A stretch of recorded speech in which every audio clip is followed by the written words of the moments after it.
यत्र यत्र रघुनाथ कीर्तनं तत्र तत्र कथमस्तकाञ्जलिं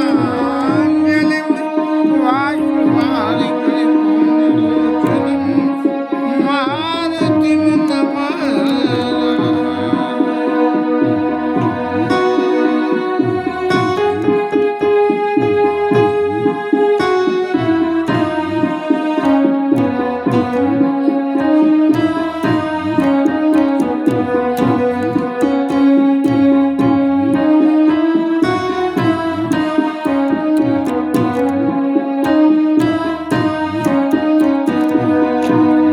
सखिन शिखामणिं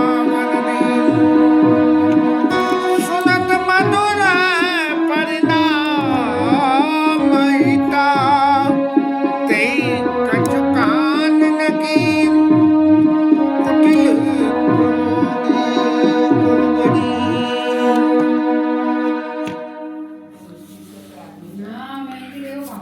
अयोध्या की स्त्रियों ने कैकेयी को बहुत कुछ शिक्षा दी।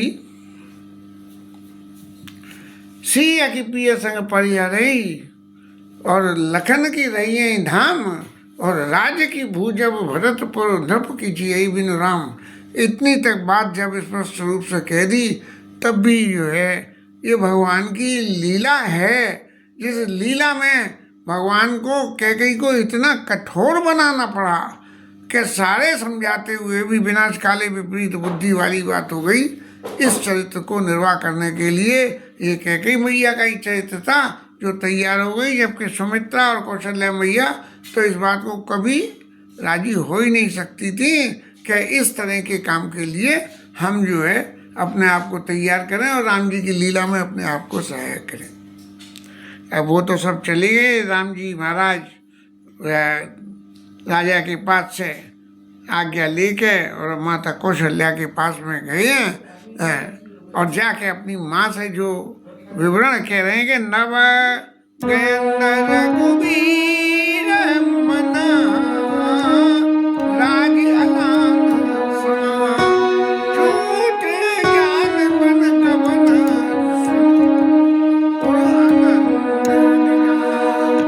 बिल्कुल राम जी महाराज की ऐसी स्थिति हो गई कि बिल्कुल नवीन उगते हुए चंद्रमा के समान में, जैसे नवगेंद्र राज अलान समान। राज बिल्कुल ऐसे जैसे कि एकदम अंधेरा हो और अंधेरे में थोड़ी सी भी रोशनी उग के आ जाए तो छूट जान बन गवन सुने।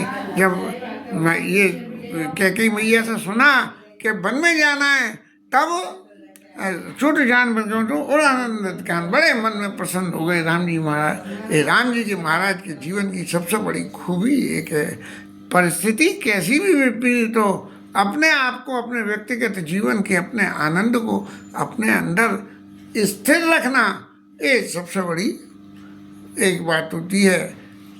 लेकिन लौकिक जगत में यदि देखें तो ये बात राम जी के ऊपर ही लागू होती है। अच्छे अच्छे धैर्यवानों का धैर्य जो है विपरीत परिस्थितियां जब आती हैं तब छूट जाता है।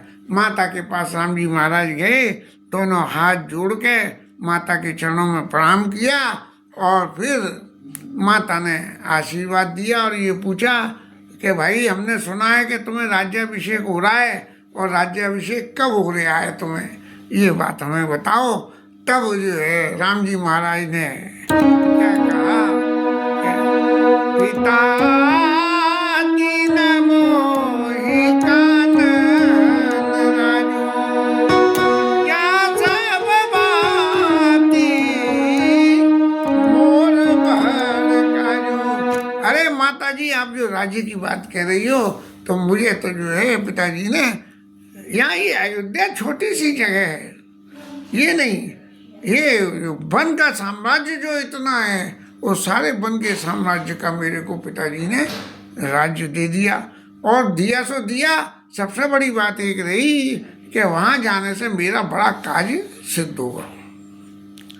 अब कौशल्या मैया ने राम जी से पूछी नहीं कि बता बेटा तेरा क्या काम सिद्ध होगा। अब ये बात तो सिद्ध होगा, और क्या काम सिद्ध होगा इस बात को माँ पूछ सकती थी, लेकिन माँ ने नहीं पूछा। क्यों?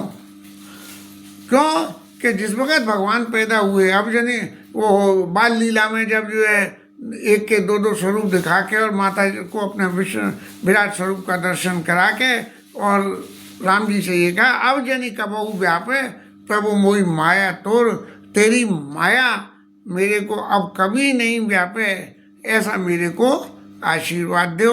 राम जी ने तो आशीर्वाद दे दिया।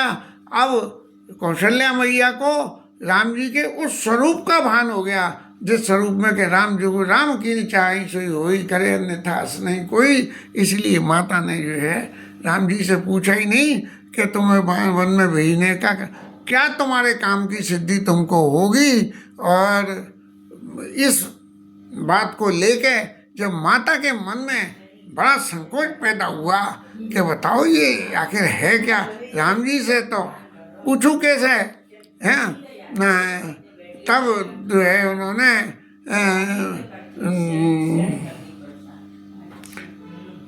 राम जी से तो पूछूं कैसे। तब राम जी को फिर अपनी तरफ से कहना पड़ा कि माता मैं वन का राज्य तो दे दिया, लेकिन तुम डर रही होंगी ना कि मैं हमेशा के लिए वन चला जाऊंगा। तो हमेशा के लिए वन नहीं जाऊंगा। विपिन चारे वर्ष चारे दस विपिन बसे, कर पितु वचन प्रमाण, आए पाई बोली देखियो, मन जन कर शिवराम। अरे मैया कहीं ये तो नहीं समझ रही कि मैं हमेशा के लिए वन में चला जाऊंगा, नहीं, कुल 14 साल के लिए जाऊंगा और वन में जाके और उसके बाद आपके चरणों के दर्शन मैं फिर करूंगा। अब माता तो बिल्कुल सहम गई कि ये क्या हुआ क्या नहीं हुआ। और इस तरह से जो कल्प विकल्प कौशल्या मैया के मन में पैदा होने के लिए राम जी से तो पूछने की सामर्थ्य नहीं, लेकिन निरा के राम रुख सचिव सुर कारण कहे बुझाओ, और सुन प्रसंग रही मुँह बुद्धि में दशा बरन नहीं जाई। तब राम जी की आज्ञा से राम जी के साथ में जो सुमंत के पुत्र भी गए थे वहाँ, तब उन्होंने राम जी की आगे राम जी ने इशारा करा कि बता दो क्या, क्यों कि राम जी ने तो खुद ने ये एग्रीमेंट कैकेयी मैया से करा था। तो अब वो कैकेयी के लिए दोष लगाने वाली बात कैसे अपने मुंह से कैसे कह दे। इसलिए अपने मंत्री महाराज के पुत्र को उसके मुख से ये सब बात उन्होंने कहलवा दी। अब कौशल्या मैया की तो क्या हालत हो गई कि जिसका कोई सुमार नहीं है कि धर्म स्नेह उभय मति घेरी, और बैगत सांप छछूंदर केरी। अब क्या पिताजी ने तो आज्ञा दे दी, माता को तो ये मालूम नहीं है पिता ने तो आज्ञा दी नहीं है, ये तो माता ने ही आज्ञा दी है कि वन में जाने का मैंने मांगा है।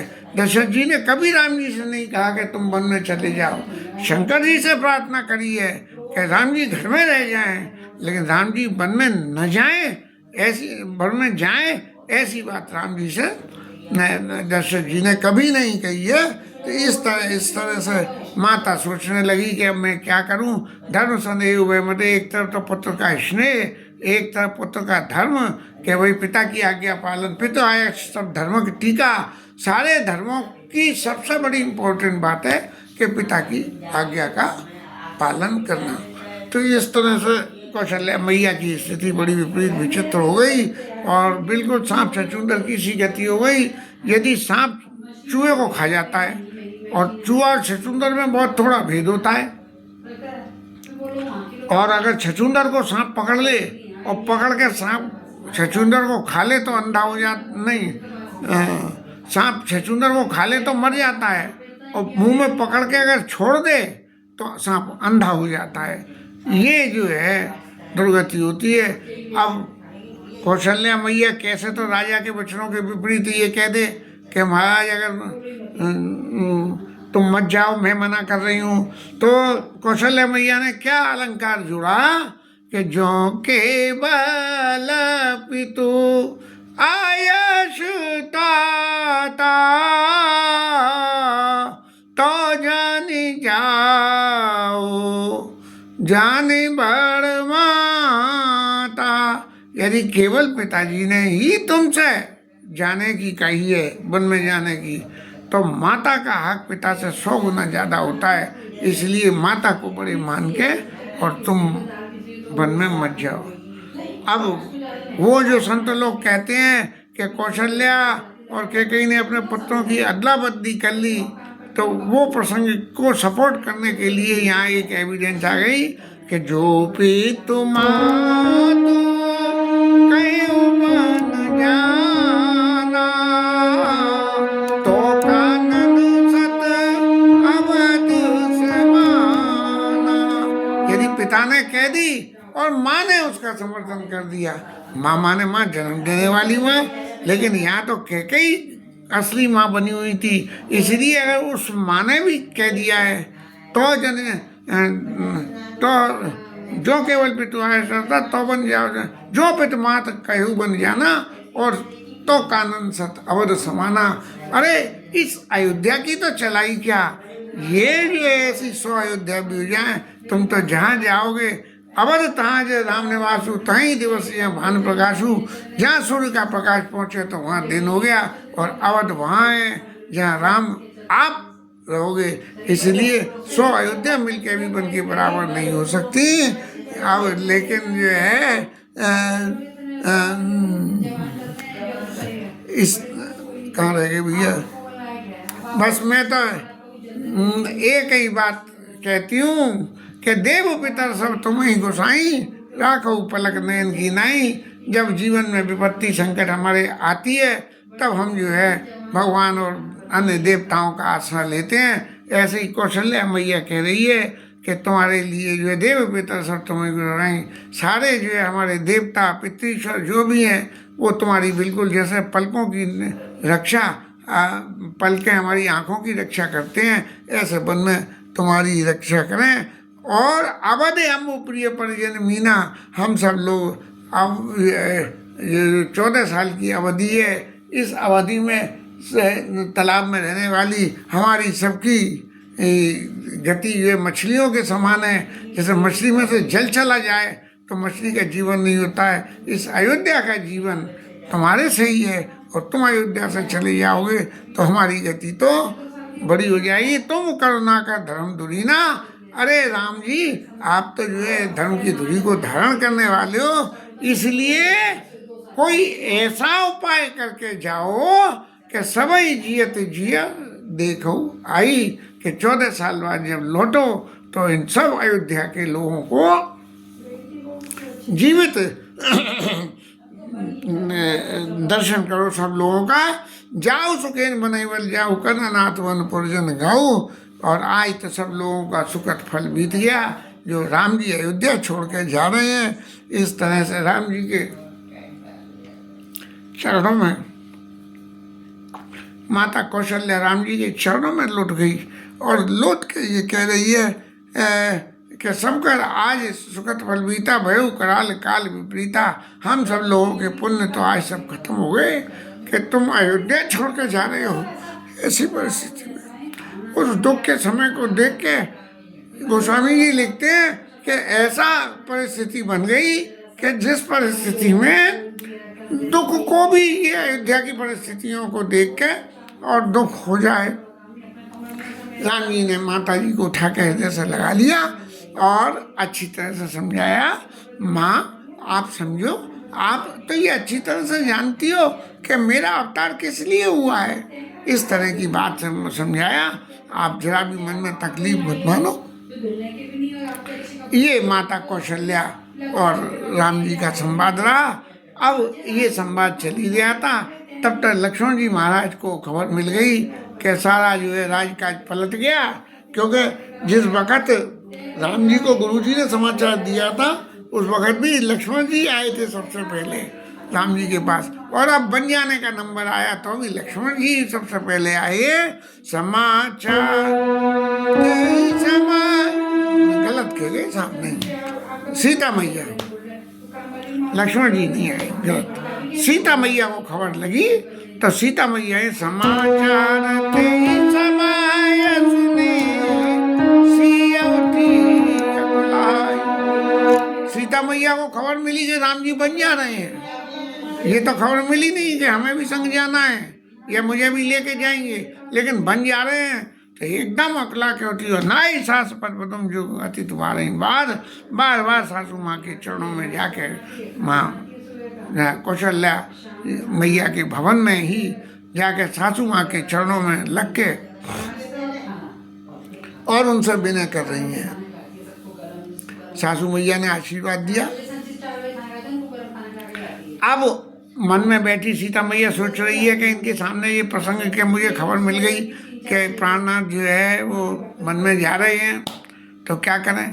तब बैठे बैठे अपनी आंखों से नेत्रों से आंसू बह रहे हैं। मंजू विलोचन लोचन मारी, धरती रजू अवन कमारी, और पृथ्वी को अपने नाखूनों से कुरेद के, जैसे किसी का ध्यान बटाने के लिए हम कोई काम करते हैं। अब बड़ों के सामने बोलने से पहले तो आज्ञा लेनी पड़ती कि महाराज आज्ञा हो तो मैं बोलूं, तब वो जो है धरती को नाखूनों से कुरेद रही हैं। तो चिटपिट की आवाज़ हो, चिटपिट की आवाज़ होए तो जो है कौशल्या मैया देखे कि भाई कि जानकी बेटी क्या कर रही हो, तब ये पूछे, तब मैं उनको कहूँ।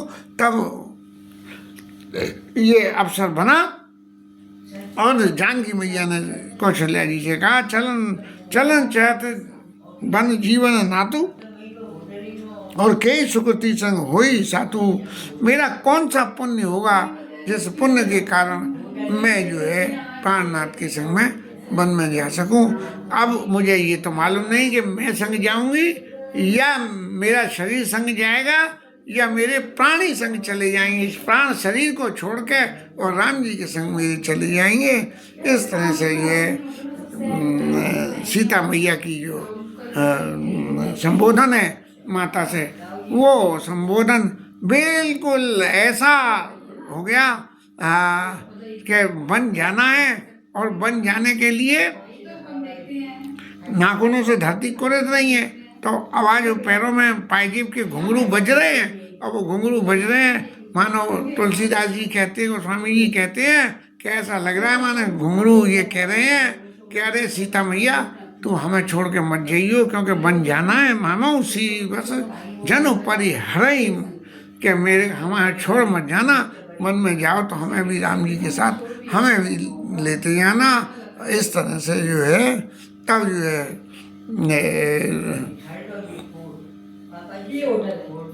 कौशल्या मैया ने जब ये स्थिति देखी तो स्थिति देख के अब सीधे सीधे कौशल्या मैया ने जानकी जी को उपदेश देने के लिए खुद हक अपना हाथ में नहीं ले लिया,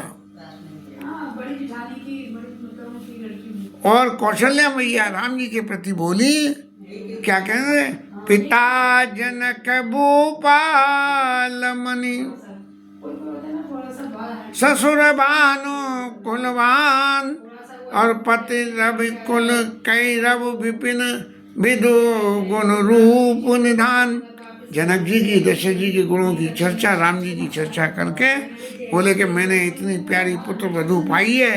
और जैसे शरीर की पुतलियों को शरीर को इन पुतलियों से प्यार होता है, ऐसे जानकी को मेरे साथ, मेरे को जानकी के ऊपर में इतना ही स्नेह है। मैं तो इस तरह से जानकी को, जैसे कोई कल्प बेली होती है जो अमृत की बेल होती है, उसको पालेगा कि ये हमेशा मेरे साथ रहे तो मैं अमर बना रहूँगा, ऐसे मैंने अपने जीवन रूपी बेल के लिए सीता मैया के संग मन लगा के मैंने रखा है। और मैं तो इतनी जिन मो मूर जिमी जोगवत रहूं, जीवन जिंदा रहने के लिए जो जड़ी बूटी होती है उसके समान उसको देखती हूँ। दीप बात नहीं टारन कहूँ, कभी राजमहल में दीपक की बत्ती भी क्या बत्ती कमती हो गई है, इसलिए जानकी उस बत्ती को थोड़ा आगे कर दो, इतना कोई काम नहीं कहती। लेकिन ये गोस्वामी जी ने जो लिखा है वो परिस्थिति भले ही चाहे जो कुछ भी हो, राज समाज में हमेशा दीप बत्ती इन सबके लिए जब बिजली नहीं थी तो उन सबके लिए डेपुटेड आदमी होते थे जो सब, या दासियां होती थी जो सब ये इंतजाम करती थी लेकिन ये अपने स्नेह के वशीभूत होकर कौशल्या मैया कह रही है कि दीप बात नहीं तारगो सोई सी चलन चलते सारा आय सुखाई हो रघुनाथा। हे राम जी महाराज, आपकी क्या आज्ञा है ऐसा इस परिस्थिति में कि जहाँ ये कुछ भी नहीं कर रही है, वहाँ वन में जाके क्या करना पड़ेगा क्या नहीं करना पड़ेगा इसका कोई अंत नहीं है। इसलिए जैसी तुम्हारी आज्ञा हो मैं इस तरह से जानकी को उपदेश करूं।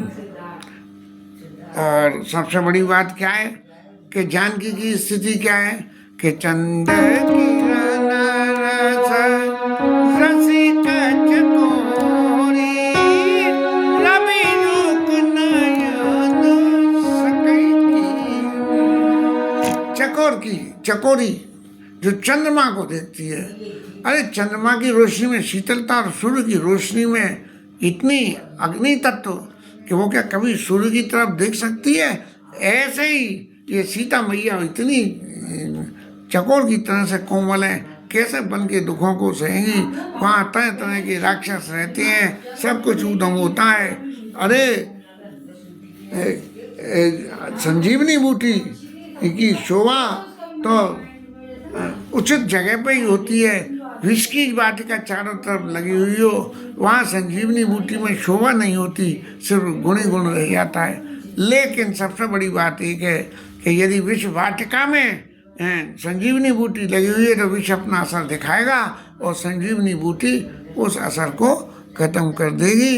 इसलिए मेरा तो एक और कहना है कि ये जो राय समाज के पाली हुई इस तरह से जानकी जैसे स्वरूपों को वन में जाना उचित नहीं है। वन तो जो है वनवासी भीलों और उनके परिवार के लिए होता है।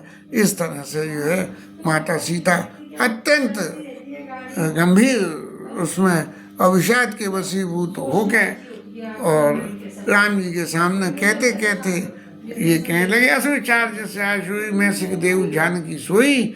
मैं अगर तुम्हारे संग उन्हें जाना ही है तो वहाँ जाके क्या करना है इस बात की शिक्षा दूँ, और नहीं तो जैसे यहाँ अयोध्या में यदि हैं तो अयोध्या में रह के क्या इनकी सेवा, इनको किस तरह का जीवन में आचरण करना है वैसी मैं शिक्षा दूँ।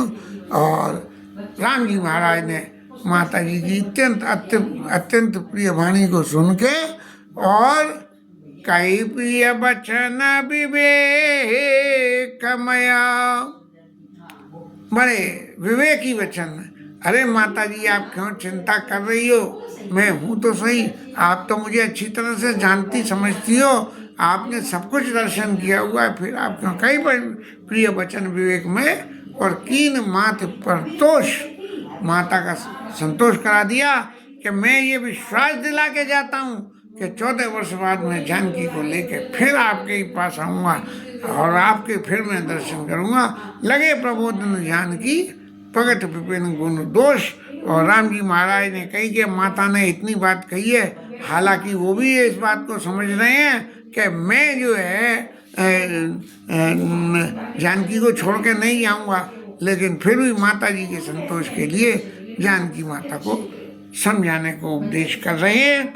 इस उपदेश का अर्थ किंचित भी जानकी मैया को अयोध्या छोड़ के जाने का नहीं है, बल्कि संबोधन जो शुरू हुआ है वो संबोधन ही राजकुमार सिखावन सुनऊ और आन भांत जिए जन कछु गुनऊ। राजकुमारियों के लिए जो शिक्षा होनी चाहिए वो शिक्षा राम जी ने सीता जी को दी है। पत्नी को देने वाली जो शिक्षा होती है वो शिक्षा नहीं दी है, लेकिन जानकी मैया ने जो कुछ भी कहा है वो जो है एक पत्नी का जो पति के प्रति फर्ज है उसके बारे में कहा है। इसके साथ में ये आज की कथा विश्राम। हरिनाम